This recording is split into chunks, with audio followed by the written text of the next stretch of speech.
Please subscribe the channel and don't forget to click the bell icon. Welcome to Scientia. आज first year biology chapter 10 kingdom Animalia में हम discuss करेंगे phylum arthropoda.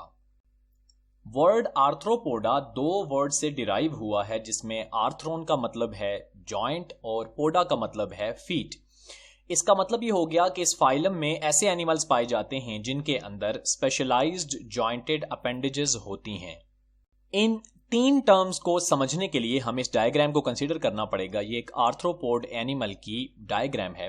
इसमें हम देख सकते हैं कि एनिमल की बॉडी से एंटीना अराइज हो रहा है और सिमिलरली लेग्स अराइज हो रही हैं।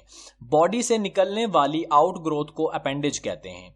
चूंकि ये अपेंडेजेस डिफरेंट और स्पेसिफिक काम परफॉर्म करती हैं, इसलिए इनको स्पेशलाइज्ड कहा जाता है। जैसा कि लेग्स वॉक के लिए काम आएंगी और एंटीना काम आएगा सेंसरी रिसेप्शन के लिए, तो इस वजह से हम इनको स्पेशलाइज्ड कहते हैं। जॉइंटेड का मतलब है कि इनके बीच में जॉइंट्स होते हैं। ऐसा फील होता है जैसा कि अलग अलग टुकड़ों को मिला के इनको बना दिया गया हो। इसलिए इस फाइलम को कहा जाता है आर्थ्रोपोडा, क्योंकि इसके एनिमल्स के अंदर पाई जाती हैं specialised jointed appendages. Another important feature इनका यह है कि इनकी बॉडी सेगमेंटेड होती है। इस एनिमल की बॉडी के अंदर हेड, थॉरिक्स एंड एब्डोमेन, ये तीन सेगमेंट्स क्लियरली विजिबल हैं और ये सेगमेंट्स आपस में जुड़े होते हैं थ्रू क्यूटिकल। क्यूटिकल इनकी सबसे आउटर कवरिंग, जो कि इनका एक्सोस्केलेटन भी है, वो कहलाता है। और इसकी मॉडिफिकेशन का मतलब ये है कि आप देख सकते हैं जहां पे एब्डोमेन और थॉरिक्स आपस में जुड़ रहे हैं, वहां पे क्यूटिकल काफी थिन हो गया है। This is what we call modified cuticle. हम अपनी रोजमर्रा लाइफ में जिन आर्थ्रोपोड्स को सबसे ज्यादा ऑब्जर्व करते हैं वो इंसेक्ट्स हैं, इसीलिए सबसे ज्यादा फेमिलियर हैं हम इनसे। Considering the origin of arthropods, scientist का यह ख्याल है कि एनालिड्स और आर्थ्रोपोड्स का ओरिजिन जो है इवोल्यूशनरी टाइम स्केल में वो कॉमन है और ये एक जैसे एंसेस्टर्स से बने हैं। इसके सपोर्ट में डिफरेंट आर्ग्यूमेंट्स किए जाते हैं। अगर यहाँ पे हम एक एनालिड और एक आर्थ्रोपोड की डायग्राम्स को कंसीडर करें, हम देख सकते हैं इनके डिफरेंट फीचर्स आपस में कॉमन हैं। उन कॉमन फीचर्स में शामिल हैं, सबसे पहले दोनों की बॉडीज अगर आप कंसीडर करें तो हम देखेंगे कि ये सेगमेंटेड बॉडीज हैं। दोनों के पास अपनी अपेंडेजेस मौजूद हैं और दोनों की बॉडी के ऊपर कवरिंग, जिसे हम क्यूटिकल कहते हैं, वो मौजूद होती है। इन कॉमन फीचर्स की बेस के ऊपर हम ये कह सकते हैं कि इन दोनों का जो ओरिजिन है वो कॉमन है, क्योंकि ये डिफरेंट किस्म की सिमिलैरिटीज आपस में शेयर करते हैं और इनके शेयर्ड फीचर्स हैं। अगर हम आर्थ्रोपोड्स की बॉडी की बात करें तो हम देखेंगे कि बॉडी का जो स्ट्रक्चर है वो वेरिएबल है आर्थ्रोपोड्स के अंदर और हमारे पास डिफरेंट ऑप्शंस मौजूद हैं। उन ऑप्शंस में हमारे पास कुछ बॉडीज वर्म लाइक हैं, एक कीड़े की तरह की इलोंगेटेड बॉडीज, जैसे कि हम सेंटीपीड की बॉडी देख सकते हैं कि ये इलोंगेटेड वर्म लाइक बॉडी है। सिमिलरली कुछ आर्थ्रोपोड्स के अंदर सेगमेंटेड बॉडीज पाई जाती हैं, जैसे कि हमने प्रीवियसली जिक्र किया कि बॉडी के अंदर डिफरेंट सेगमेंट्स होंगे, जैसे कि हेड, थॉरिक्स एंड एब्डोमेन, और वो आपस में जुड़े हुए होंगे। यहां पे आप एक इंसेक्ट की बॉडी देख सकते हैं जहां हेड विजिबल है, थॉरिक्स विजिबल है, सिमिलरली एब्डोमेन विजिबल है। बॉडी का स्ट्रक्चर जैसा भी होगा, इनकी बॉडी के ऊपर एक कवरिंग होगी जिसे हम क्यूटिकल कह सकते हैं। इस डायग्राम के अंदर आप देख सकते हैं कि ये एक आर्थ्रोपोड की बॉडी है जो अपने पुराने स्केलेटन में से बाहर आ रहा है। ये जो इसका पुराना स्केलेटन जो अब साइज में छोटा हो चुका है और इसको जरूरत है कि ये बड़े वाला स्केलेटन और बड़ी वाली क्यूटिकल अपने ऊपर बनाए, तो उससे बाहर आते हुए हम ऑब्जर्व कर सकते हैं कि ये जो कवरिंग है इसकी बॉडी के ऊपर, इसको हम क्यूटिकल कहते हैं। और ये क्यूटिकल आती कहां से है? ये असल में जो बॉडी की सबसे बाहर वाली लेयर है, जिसे हम एपिडर्मिस कहते हैं, वो लेयर सेक्रीट करती है क्यूटिकल। एपिडर्मिस से सेक्रीट होने वाली जो क्यूटिकल है ये बनी होती है काइटिन से और ये वाटरप्रूफ कवरिंग होती है और ये बॉडी को ऊपर से प्रोटेक्ट भी कर रही होती है। ना सिर्फ प्रोटेक्ट कर रही होती है बल्कि ये मॉडिफाई होकर बॉडी के डिफरेंट सेगमेंट्स को भी आपस में जोड़ती है, जैसा कि हमने प्रीवियसली इसका जिक्र किया। मूविंग अहेड हम देखेंगे कि हैबिटेट कैसा है आर्थ्रोपोड्स का। हैबिटेट का मतलब हो गया कि ये कैसी जगहों पे रहते हैं। तो हम देख सकते हैं कि ये एक्सप्लॉइट करते हैं, ये रहते हैं हर तरह के हैबिटेट में। ये हवा में जाते हैं, फ्लाइट इनकी एक इंपॉर्टेंट कैरेक्टरिस्टिक है। ये पानियों में रहते हैं, मरीन वाटर में भी, फ्रेश वाटर में भी, ये लैंड के ऊपर पाए जाते हैं। चूंकि इनके पास विंग्स मौजूद हैं और इन विंग्स की वजह से ये ऑफ एंड ऑन एक खास वक्फे के बाद हवा में उड़ते रहते हैं। इसका मतलब है they visit air periodically. Similarly अगर हम इनमें देखें इनकी बॉडी कैविटी और सीलॉम, बॉडी कैविटी और सीलॉम का कॉन्सेप्ट हमने इसी चैप्टर के इंट्रोडक्टरी लेक्चर्स के अंदर क्लियर किया है। आपके कॉन्सेप्ट को फ्रेश करने के लिए हम ये डायग्राम शेयर कर रहे हैं वापस। ये डायग्राम हमने डिटेल्ड लेक्चर्स के अंदर डिटेल में पढ़ी हुई है। हम देख सकते हैं कि बॉडी वॉल जो कि यहाँ ब्लू कलर में है और गट जो कि येलो कलर में है, इन दोनों के दरमियान का जो स्पेस है इसको हम सीलॉम उस टाइम कह सकते हैं जब स्पेस को बाहर से और अंदर से यानी कि आउटसाइड से भी और इनसाइड से भी मेसोडर्म कवर कर रही हो। यहाँ पे मेसोडर्म की दो लेयर्स हैं, बाहर वाली लेयर पैराइटल लेयर कहलाती है, अंदर वाली लेयर विसरल लेयर कहलाती है। अब ये जो व्हाइट कलर में आपको स्पेस नजर आ रहा है ये बाय डेफिनेशन सीलॉम है। तो आर्थ्रोपोड्स के अंदर सीलॉम नहीं बल्कि पाई जाती है हीमोसील। हेम का मतलब है ब्लड और सील का मतलब है कैविटी। ऐसी कैविटी जिसके अंदर ब्लड फ्लो करे उसे हीमोसील कह सकते हैं। जैसे ये एक डायग्राम है, इसमें आप देख सकते हैं कि ये बॉडी ऑफ द एनिमल है और ये इसकी बॉडी को हमने लेबल किया हुआ है हीमोसील। इसका मतलब है ये बॉडी का वो स्पेस है जिसके अंदर ब्लड फ्लो करेगा। सो हीमोसील जो है ये रिड्यूस सीलॉम है और ये कम्युनिकेट करती है ब्लड वेस्कुलर सिस्टम के साथ। ये वो स्पेस है बॉडी का जिसके अंदर ब्लड जो है वो फ्लो करता है। इनके अंदर ओपन सर्कुलेटरी सिस्टम पाया जाएगा। Let us talk about the digestive system of arthropods. Digestive system of arthropods जो है वो ट्यूब लाइक है। इसमें दो ओपनिंग्स पाई जाती हैं, माउथ एंड एनस। और ये ट्यूब लाइक डाइजेस्टिव सिस्टम जो है ये एक लॉन्ग ट्यूब होने के साथ साथ डिफरेंट जगहों के ऊपर स्पेशलाइज हो गई है। ट्यूब मुख्तलिफ जगहों के ऊपर स्पेशलाइज होकर डिफरेंट स्ट्रक्चर्स बनाती है जो कि डिफरेंट किस्म के काम परफॉर्म करते हैं। स्पेशलाइज्ड होने को हमने इसी लेक्चर के स्टार्ट में डिस्कस किया है कि स्पेशलाइज्ड होना किसको कहते हैं। स्पेशलाइज्ड का मतलब होता है कि कोई ऐसा स्ट्रक्चर जो एक खास काम परफॉर्म करता है। जैसे हमारा माउथ ओरल कैविटी स्पेशलाइज्ड है डिफरेंट काम परफॉर्म करने के लिए एज कंपेयर टू स्टमक जो कि एक डिफरेंट काम परफॉर्म करता है। क्योंकि दोनों एक जैसा काम नहीं कर रहे, ये दोनों स्पेशलाइज्ड हैं। जैसे हम मेडिकल प्रोफेशन में देखें तो जो कार्डियोलॉजिस्ट है वो स्पेशलाइज्ड है क्योंकि वो हार्ट को डील करेगा, और जो न्यूरोलॉजिस्ट है वो हमारे ब्रेन को स्टडी करेगा। दैट इज वाई वो भी स्पेशलाइज्ड है। तो ऐसे डॉक्टर को कहा जाता है स्पेशलिस्ट, जिसको एक स्पेशल काम, एक खास काम परफॉर्म करने के लिए दिया जाएगा। तो आर्थ्रोपोड के डाइजेस्टिव सिस्टम के अंदर स्पेशलाइज्ड फंक्शन वाले पार्ट्स मौजूद हैं। डायग्राम को देखेंगे तो यहां आपको क्रॉप नजर आ रहा है, गिजर्ड नजर आ रहा है, और ये दोनों स्पेशलाइज्ड काम परफॉर्म करेंगे। सिंप्लिसिटी के तौर पे यहां पे बाकी जितनी भी लेबलिंग्स हैं वो रिमूव कर दी गई हैं, सिर्फ दो को यहां पे छोड़ा गया है। हम देखेंगे कि इनकी फीड के अंदर, इनके खाने के अंदर छोटे एनिमल्स और छोटे प्लांट्स हैं जिनके ऊपर ये फीड करते हैं। Talking about excretory system of arthropods, हम देखेंगे कि बड़ा अच्छा डेवलप्ड एक्सक्रीटरी सिस्टम आर्थ्रोपोड्स के अंदर पाया जाता है और इनका एक्सक्रीटरी सिस्टम मुश्तमिल है मेल्पिगियन ट्यूब्यूल्स में। यहां पे आप देख सकते हैं हमने लेबल किया हुआ है मेल्पिगियन ट्यूब्यूल्स।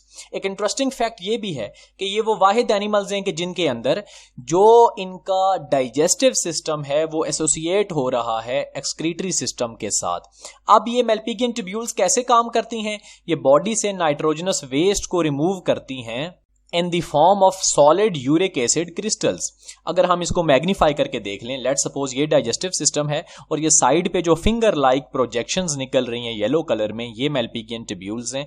तो मेल्पिगियन ट्यूब्यूल्स बॉडी के अंदर जितने भी एक्स्ट्रा नाइट्रोजनस वेस्ट हैं उनको, ये रेड एरोज देखें आप, एब्जॉर्ब करेंगे और उनको फिर आपके अनडाइजेस्टेड फूड के साथ साथ बॉडी से क्या कर देंगे, रिमूव कर देंगे। तो ये है इसका एक्सक्रीटरी सिस्टम। आर्थ्रोपोड्स में जो नेक्स्ट चीज हमने डिस्कस करनी है that is their nervous system. Nervous system के अंदर सबसे पहले हम इनके सेंसरी ऑर्गन्स की बात करें तो इनके पास कंपाउंड आईज मौजूद हैं और एंटेनी मौजूद हैं। यहां पे अगर हम इस एक ग्रास हॉपर को देखें जो कि एक आर्थ्रोपोड है, अगर आप इसके सर को मैग्नीफाई करेंगे तो आपको यहां कंपाउंड आई नजर आएगी और एंटेनी नजर आएंगे। कंपाउंड आई का कॉन्सेप्ट थोड़ा सा डिस्कस करते हैं। यहां पे एक डायग्राम आपको नजर आ रही है जिसमें आई का इंटरनल स्ट्रक्चर है जिसमें एक सिंगल लेंस मौजूद है और लाइट उस सिंगल लेंस से गुजर के अंदर जा रही है। सिंगल लेंस वाली ये आई कहलाती है सिंपल आई। इसी को अगर आप कंपाउंड आई से कंपेयर करें तो ये कंपाउंड आई की एक सिंपल डायग्राम है जिसमें आप देख सकते हैं कि मल्टीपल लेंसेज मौजूद हैं जो कि लाइट को रिसीव करते हैं। तो इनके पास मल्टीपल लेंसेज वाली आई जो कि कंपाउंड आई है वो मौजूद है। इसी तरह एंटेनी मौजूद हैं। इन दोनों की मदद से ये अपने एनवायरनमेंट को सेंस करते हैं। अगर हम इसकी एक मैग्नीफाइड डायग्राम देखें जिसमें हम कंप्लीट नर्वस सिस्टम डिस्कस करेंगे तो हम देखेंगे कि इनका जो ब्रेन है वो एक सिंपल ब्रेन है और असल में वो किस फॉर्म में है, पेयर्ड गैंग्लिया। दो गैंग्लिया यहां पे मौजूद हैं। गैंग्लिया का सिंगुलर गैंग्लियन होता है। गैंग्लियन कहते हैं collection of cell bodies of neurons. तो ये न्यूरॉन्स की सेल बॉडीज की कलेक्शन है। ये सिंपल ब्रेन के तौर पे काम करेगा और इस ब्रेन से अराइज होती है एक नर्व कॉर्ड, एक लंबी सी तार जो कि डबल तार है, डबल वायर की तरह है और ये आपस में वाइंड हुई भी है, आपस में जुड़ी हुई है। ये कहलाती है वेंट्रल डबल नर्व कॉर्ड। ये नर्व कॉर्ड कहलाती है, ये फाइबर की मानद है और ये वेंट्रल इसलिए कहलाती है, वेंट्रल का मतलब होता है बेली साइड, जैसे हमारी स्पाइनल कॉर्ड डॉर्सल साइड पे है, बैक की तरफ। ऐसे ही आर्थ्रोपोड्स के अंदर जो उनकी नर्व कॉर्ड होती है वो वेंट्रल है। इनका नर्वस सिस्टम जो है वो बॉडी के अंदर वेंट्रल साइड से पीछे की तरफ, बैक साइड की तरफ मूव करता है। तो सिंपल ब्रेन से निकलती है वेंट्रल डबल नर्व कॉर्ड जो कि back side of the body की तरफ जाती है और आप देख रहे हैं कि हर सेगमेंट के अंदर गैंग्लिया मौजूद हैं और उनमें से निकल रही हैं nerves. So that is the nervous system of the arthropods, जिससे ये अपनी पूरी बॉडी को कोऑर्डिनेट कराते हैं और हर सेगमेंट में गैंग्लिया मौजूद है। ये हमने ऑलरेडी डिस्कस कर लिया। मूविंग अहेड हम इनके रेस्पिरेटरी सिस्टम की बात करते हैं कि ये एक्सचेंज ऑफ गैसेस कैसे करते हैं अपनी बॉडी के अंदर। तो इनके अंदर छोटी छोटी ट्यूब्स का, पतली पतली ट्यूब्स का एक नेटवर्क, एक जाल बिछा होता है जिसे हम कहते हैं ट्रैकियल सिस्टम। इस डायग्राम के अंदर वो ट्यूब्स देखी जा सकती हैं जिन्हें हम कहते हैं ट्रैकी, और ये जो ट्रैकी हैं ये बॉडी से बाहर ओपन होती हैं थ्रू ओपनिंग्स, छोटे छोटे सुराख जो कि बॉडी की साइड्स पे मौजूद हैं, राइट साइड पे भी और लेफ्ट साइड पे भी, इसलिए इनको पेयर्ड कहते हैं। ये पेयर्स में हैं, इनको स्पाइरिकल कहते हैं। तो स्पाइरिकल के थ्रू ये ट्रैकी बाहर ओपन होती हैं, यहीं से हवा बॉडी के अंदर जाएगी और अगर आप मैग्नीफाइड व्यू देखें तो ये जो है ये ट्रैकी है और ये सुराख स्पाइरिकल कहलाएगा। अब इस स्पाइरिकल से जब हवा एंटर होगी तो वो ट्रेकिया के थ्रू होती हुई बॉडी के तमाम ऑर्गन्स के पास जाएगी जहां उनको ऑक्सीजन पहुंचाई जाएगी और वहीं से कार्बन डाइऑक्साइड बैक वे इसी तरह मूव करते हुए बॉडी से बाहर चली जाएगी।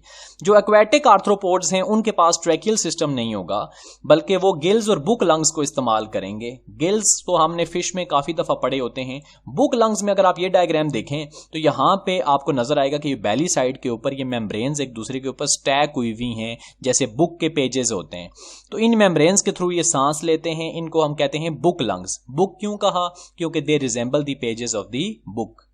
आफ्टर डिस्कसिंग रेस्पिरेटरी सिस्टम हम बात करेंगे इनके सर्कुलेटरी सिस्टम की और उसमें हम देखेंगे कि they have open circulatory system. Blood इनकी ब्लड वेसल्स में से बाहर निकल के बॉडी के स्पेसेस जिनको बॉडी कैविटीज कहते हैं उनमें फ्लो करता है। इनके पास एक प्रिमिटिव यानी कि पुराना लेस स्पेशलाइज्ड सिंपल हार्ट मौजूद है और इनके पास एक डॉर्सल ब्लड वेसल मौजूद है। डॉर्सल का मतलब है जो बॉडी की बैक साइड यानी कमर वाली साइड पे पाई जाती है। इस डायग्राम के अंदर देखा जा सकता है कि ये हार्ट मौजूद है और इसमें सुराख हैं जिनको ऑस्टिया कहते हैं, जहां से ब्लड वापस दिल के अंदर आता है। जब दिल कॉन्ट्रैक्ट करता है तो वो डॉर्सल ब्लड वेसल के थ्रू ब्लड को बॉडी की तरफ पंप कर देता है। डॉर्सल ब्लड वेसल से ब्लड निकलते ही बॉडी की कैविटीज में चला जाता है और जहां पे वो फ्लो करता हुआ फिर पूरी बॉडी से होके वापस दिल की तरफ आता है। इनके ब्लड के अंदर हीमोग्लोबिन नहीं होती, ये कलरलेस है और जब इनका ब्लड बॉडी के अंदर फ्लो कर रहा होता है तो वो बॉडी के टिश्यूज के साथ डायरेक्टली इन कॉन्टैक्ट होता है, जो कि क्लोज सर्कुलेटरी सिस्टम में ऐसा नहीं होता।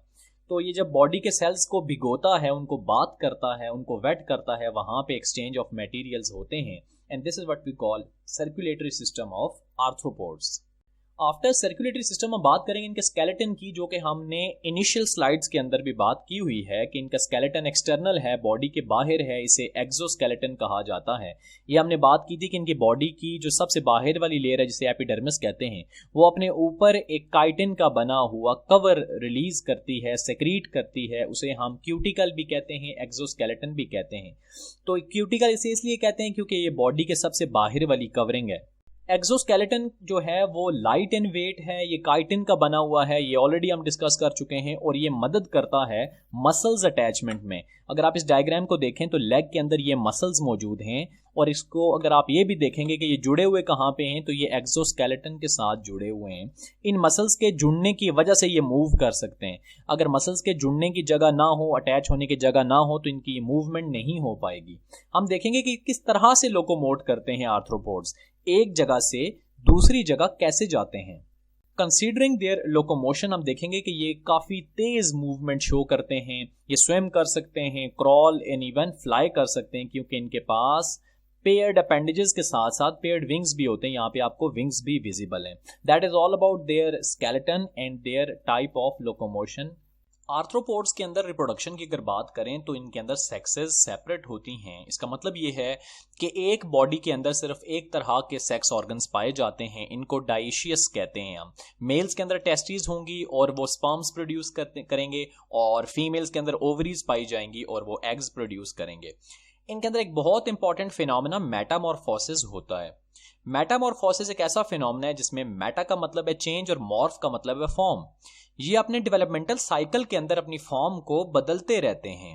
अगर हम डिटेल में देखें तो डिफाइन ऐसे किया जा सकता है कि abrupt change in structure during life cycle, कि जब कोई एनिमल अपने पूरे लाइफ साइकिल के दौरान खुद जब वो पैदा होता है वहां से लेकर जब वो खुद ऑफस्प्रिंग प्रोड्यूस करता है उस वक्त तक जिन स्टेजेस से गुजरेगा, अगर वो एक दूसरे से डिफरेंट पाई जा रही हैं तो उसे हम मेटामॉर्फोसिस कहेंगे, और वो तेजी से एक फॉर्म से दूसरी में बदलता जाएगा।